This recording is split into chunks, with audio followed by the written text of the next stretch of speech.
Awesome to see so many people here today. This presentation stems from the path we took when we started to rebuilding the Expression app from being a hybrid to being a real native app. My hope tonight is to inspire you to try alternative ways of describing your user interfaces in code. My passion for iOS started when I built my first app in 2011. I'm a consultant from DD&D. My current assignment is at Expression's amazing app team. I've been there for 3 years.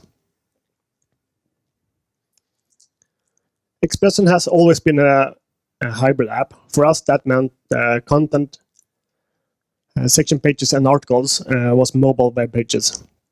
It has a big advantage. The content implementation could be shared between iOS and the Android app.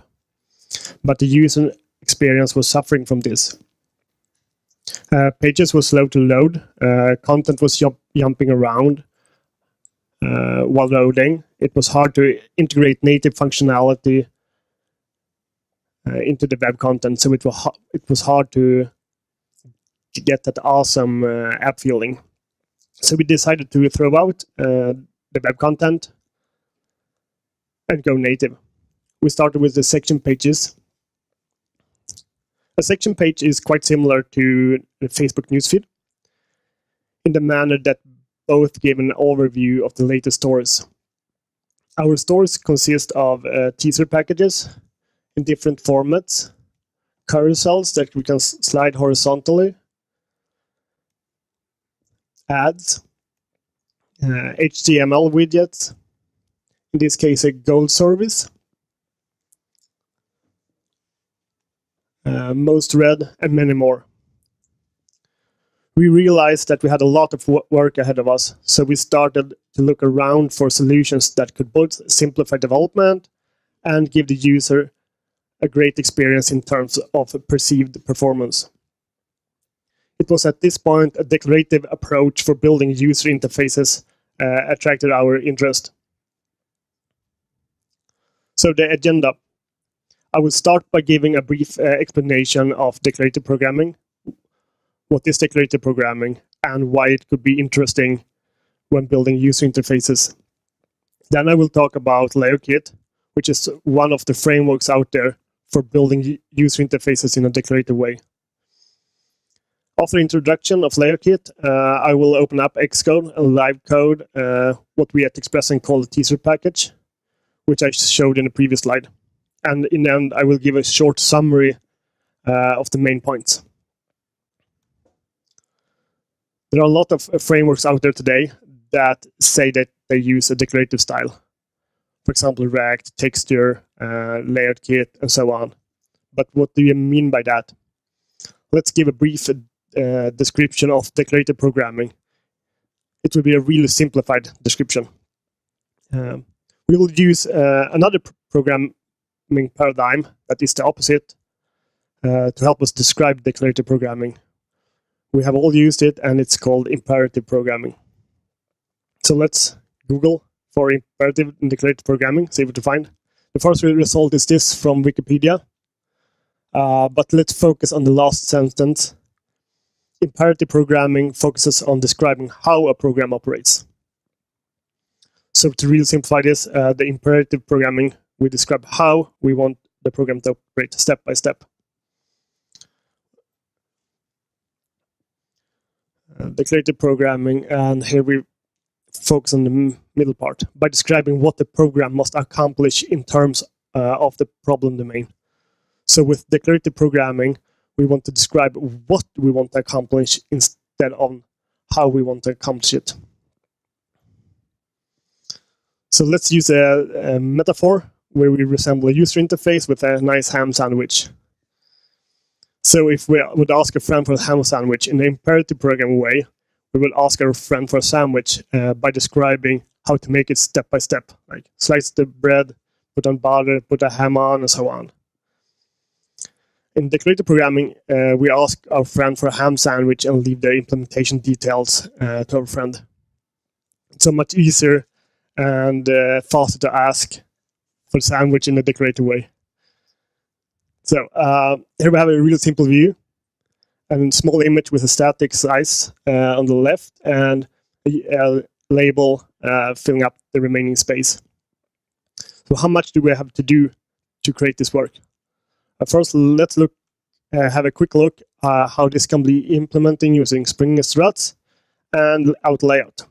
So we have something to compare with when we start building user interface using the declarative approach. You all know about Spring struts. It's the manual way of layouting views, calculating positions and the size and so on. And here we have an example. We create the views, we add it to this view hierarchy, we calculated the positions and sizes. It's really a step-by-step process. And a lot of code for such a simple view. And you all know about outliers as well. We describe the relationships between the views instead. But we still need to create the views, we need to add them to the view hierarchy and describe the relationships between the views. It's better, we don't need to calculate size and so on, but it's still a lot of code. So let's use the metaphor briefly from the declarative programming. Wouldn't it be nice to just ask the framework for a simple view that consists of a horizontal group with an image to the left and a label taking up the remaining space? It could look like something like that. We declare our image with a static view, a static size, I mean, and a label with our text. And then we group it horizontal with the image to the left and the label to the right. So we needed a framework that could do this for us. So we started to look around. We had some requirements for our UI framework. It should be declarative. It should be fast, LayoutKit friendly. We still want to have our UI views component, and it should support Swift. So we found LayoutKit by LinkedIn. They had similar requirements as us when they were looking for a way to building UIs. They couldn't find any, so they developed this framework. It has the declarative style. It's fast, almost as fast as Spring struts, but much faster than out layout. It's LayoutKit friendly. It produces UI view component. It's asynchronous. It will do the heavy computation on a background thread. It's open source and it's written in Swift. So how do we create a user interface in LayoutKit? We do that by composing what they call layouts. They have a handful of layouts included in the framework. We will go through them later. And as mentioned, it only produces UI views, and it will only create UI views when needed for performance reasons. So about the layout, we have stack layout if we want to group our views horizontally or vertically. We have inset layout if we want to have margins around our view. We have size layout if we want a static size for our view. Overlay layout if we want to overlap our views. And then we have some wrappers for UI label, UI text view, and UI button. That's all the layouts that are included. These are the one you need 99% of the times.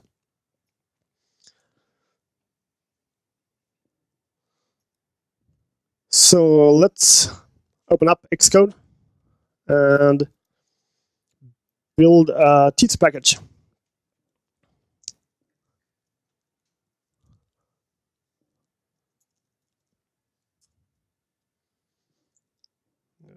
Needs to be bigger.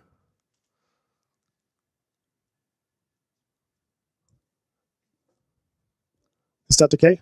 Or bigger? Something like that? Perfect. Yeah. So the idea is to build something like this. We call this a 100 teaser. That's 100% of the width. And then we have two small teasers here. So let's create a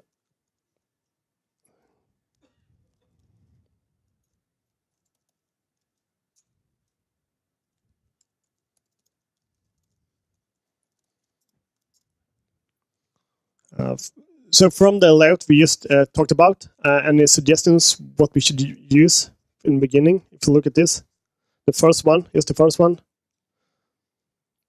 Any suggestions? A stack. Yeah, let's use that. Let's import LayoutKit first. We will want the UI view.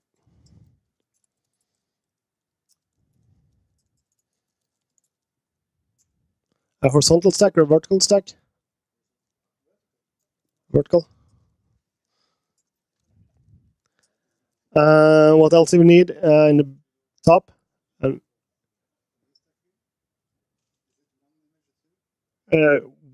One image is just one image. So let's start with an image.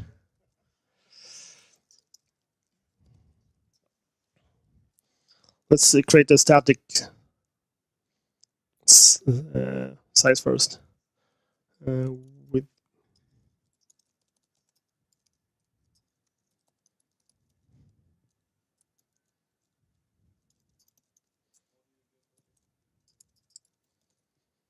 image.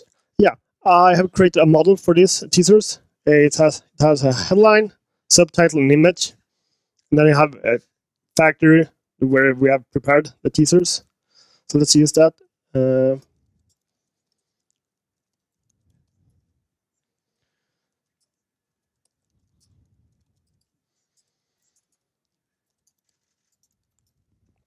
So what do we need more? We need a headline.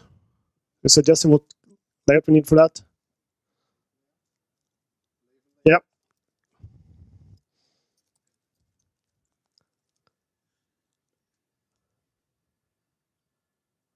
Okay, let's go.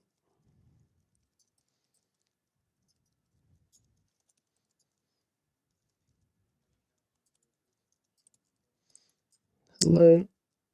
Let's add them to the vertical stack.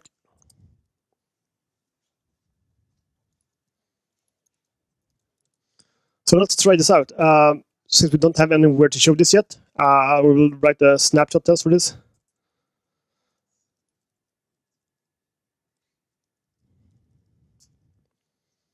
So here we initiate our tease layout, and here we do the computation, calculate the position and sizes, and then create a view from it.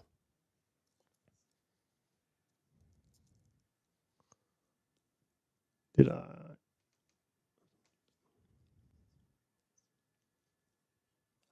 I need to say that I want a UI image view here.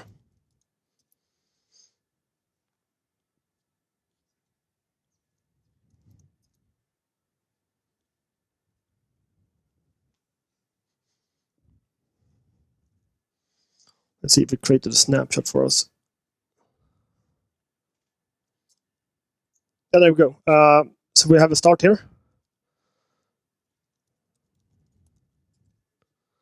What else do we need?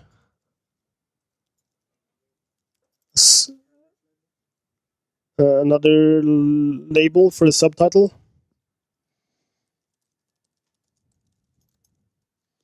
Let's copy paste this.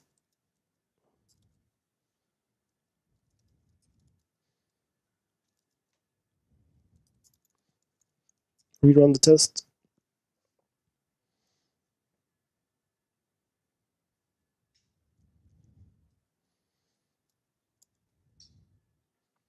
Okay, we need to add some font and change the size and maybe a background color.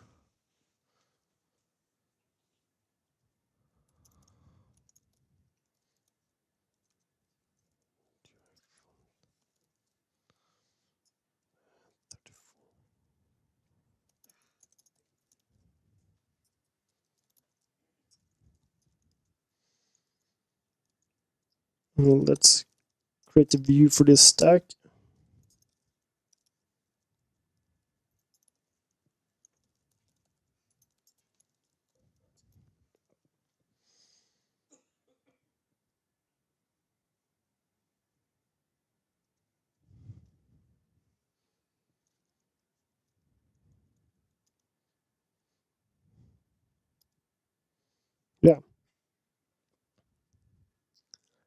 Anything more we need to do before going on with the small ones? Inset, yeah. Let's add that. Let's have a look on the example first. Yeah, we need some insets. I would like to add insets. The inset layout, I guess. And around everything or around just the text labels? Okay. So we need to add them in its own stack.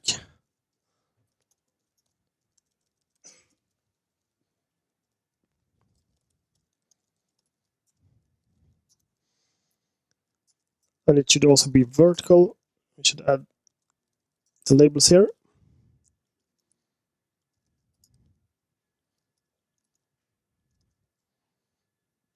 And we need to inset around that.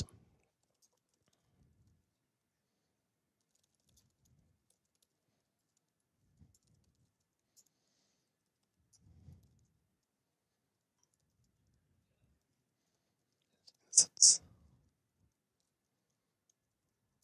How much insets? Second? How much insets do you want? 28? Okay, let's do this 8. Is that quite much?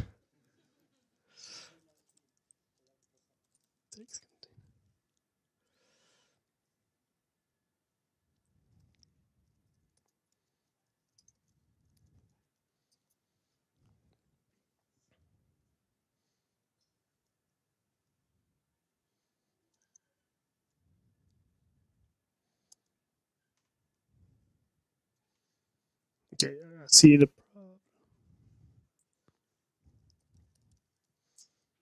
We need bold for the headline. That's important.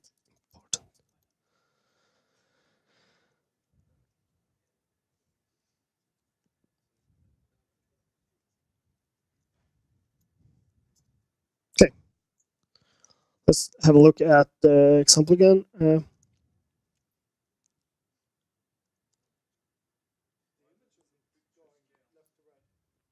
Yeah, we hard coded. So let's fix that. Good point. There's no way to express an aspect ratio in LayoutKit, so we have built our own. So let's use that. It's called aspect ratio, and we just input the ratio here.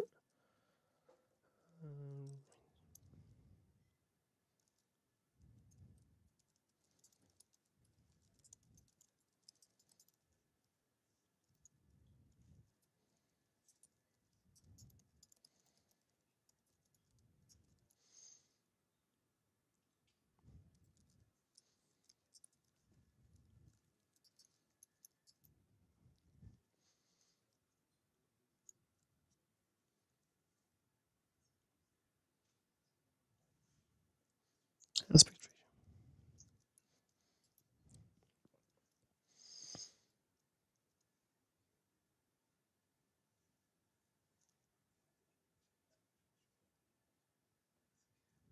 Oh, I've seen this one before.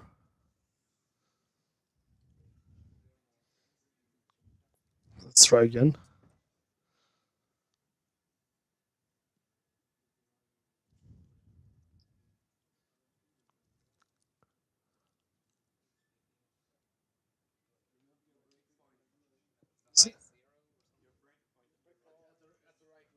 I have a break. Well spotted.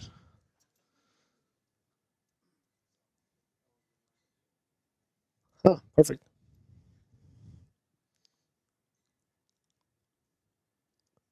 This is much better. So let's go on with the small teaser, little one.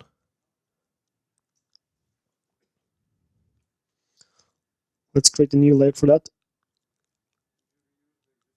Yeah, let's do that.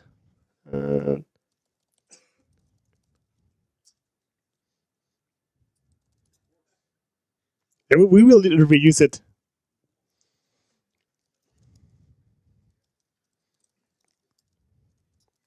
But we need the stack for them.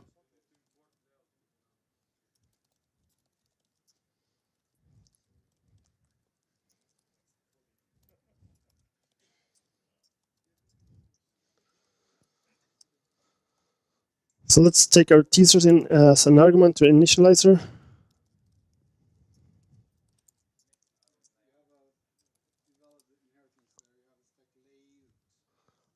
Good point.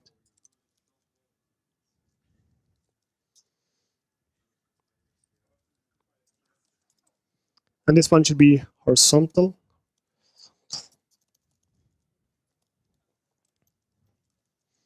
So let's reuse the one that we already created.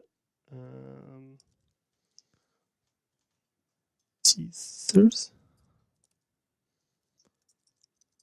Let's have out.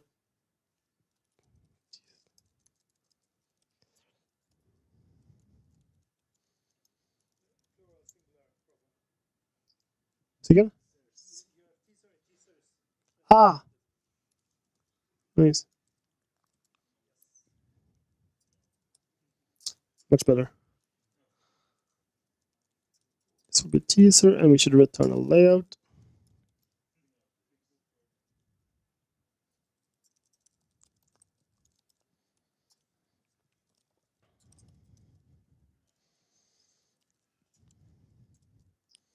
So we need an modify this one, so we can, not this one, the layout.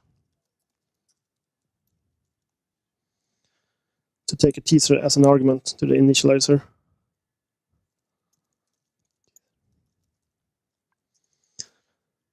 We should use that one.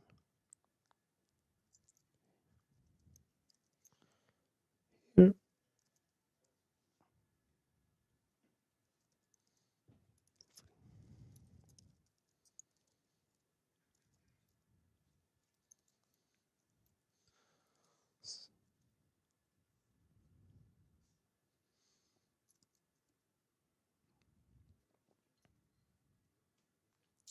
Sublayout.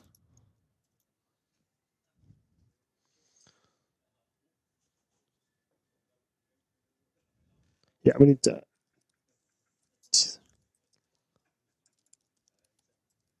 Let's add the same model here that we used before.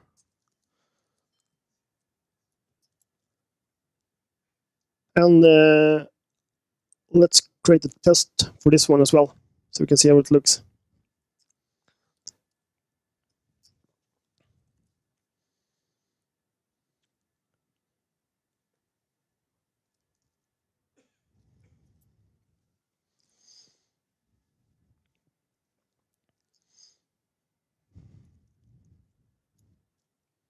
I have a new one here. Okay, something's wrong. We just got one of them. I think we have missing something here. We should say that we should have the same size for all the sublayouts. Just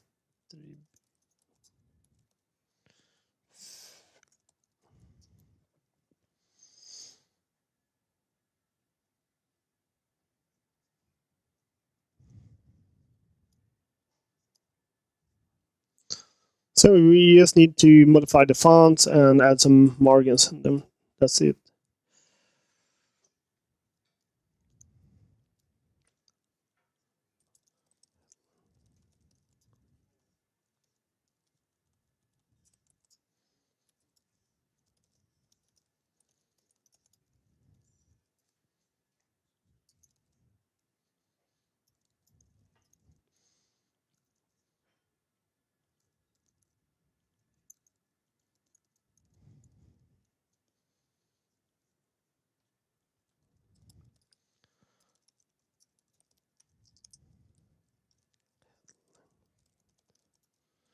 I'm saying around 16 for this maybe, and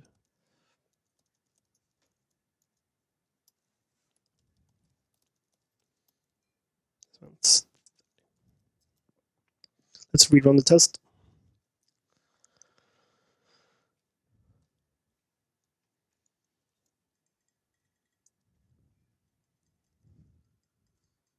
It looks good. Anything that we miss?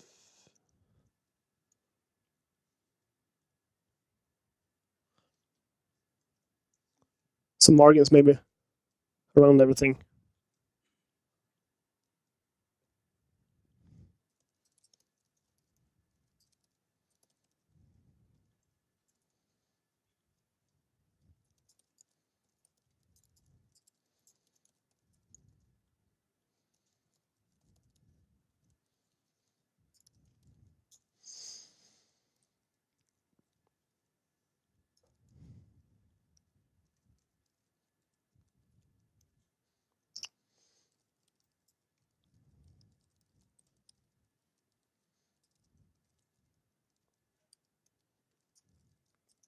Use the same insets.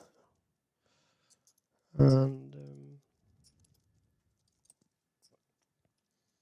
let's add a spacing between the sublayers as well. Spacing.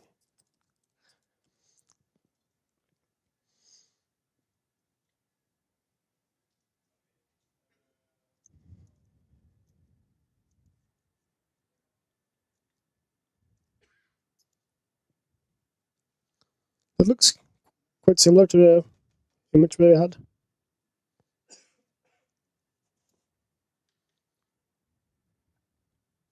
Yeah.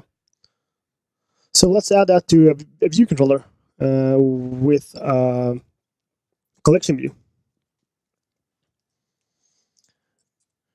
We need to use something called a layout adapter from LayoutKit to integrate.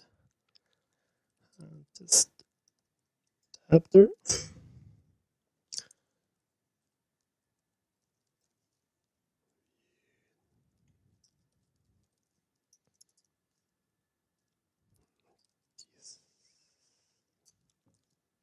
So, and let's map our models, all our models from a model to a layout, and then add them to a section. And each item will correspond to a cell in the UI collection view.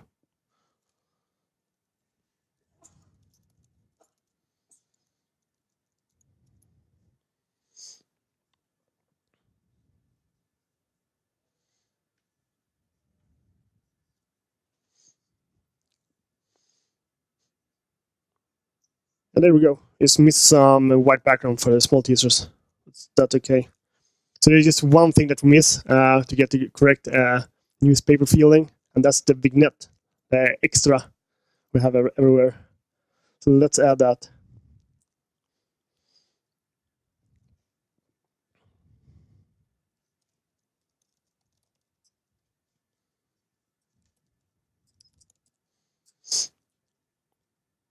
This one is really similar to the teasers. We have an aspect ratio for our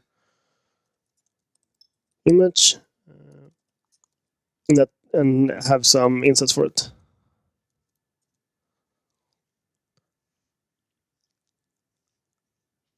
And let's add that as a section header.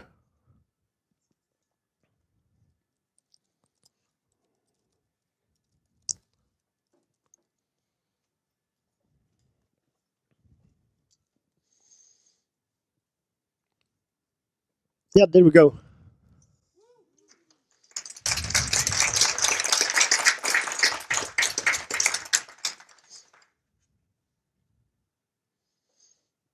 So that's how we build a teaser package.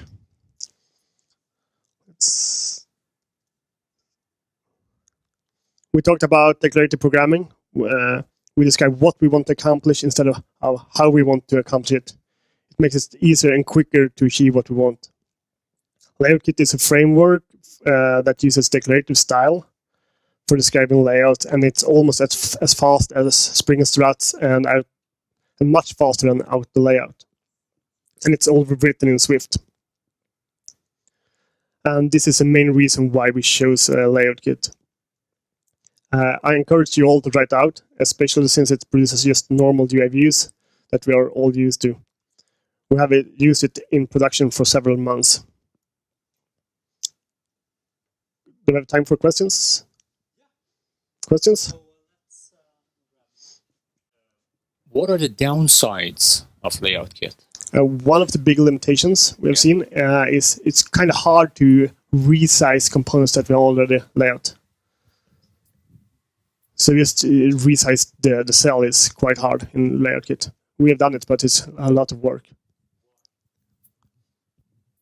There's no like official support for it in LayoutKit. You can reload it, but it will not have a nice resize animation. So how does LayoutKit support size classes if you want to develop for iPhone, iPad? There's no like explicit support for size classes at the moment. We don't use that at the moment. How will you solve that problem? That's a question for later.